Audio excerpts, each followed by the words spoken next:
Great morning! So ako si Carlos Añado, isa sa mga official kabaitaan speaker ng kumpanya ng First Vita Plus, isang batang nagnenegosyante.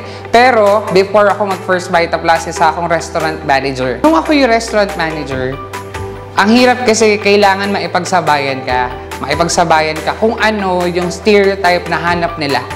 Kailangan strong ka, kailangan matindig ka, kailangan matigas ka, or kailangan ganito ka. Pero sa First Vita Plus kasi iba. Tatanggapin ka rito kung ano yung strength mo. Dito, kung ano yung lakas mo, kung ano yung natural na ikaw, yayakapin ka. No discrimination, at the same time, buong-buo yung diverse na ibinibigay sa atin na oportunidad ng First Vita Plus. Ang pangarap ko nung bata, ako gusto ko maging doktor.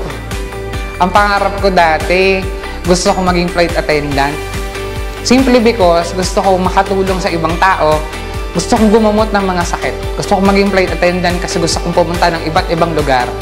Na dito sa First Vita Plus, hindi man ako naging doktor, hindi man ako naging flight attendant, pero sa First Vita Plus, nakakatulong ako pang kalusugan.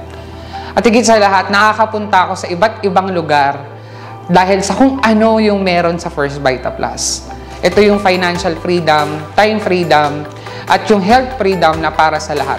Ang First Vita Plus naman talaga, from the word itself first, ito yung unang oportunidad na kung saan makikita mo talaga na babasag sa lahat ng barriers, ng stereotyping at discrimination sa labas. Dito kahit sino po pwede.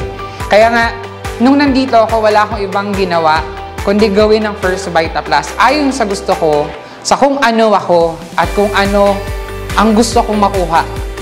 Kasi dito walang pipigil sa'yo kung ano ka man, kung sino ka man, tanggap ka sa First Vita Plus. So, great morning!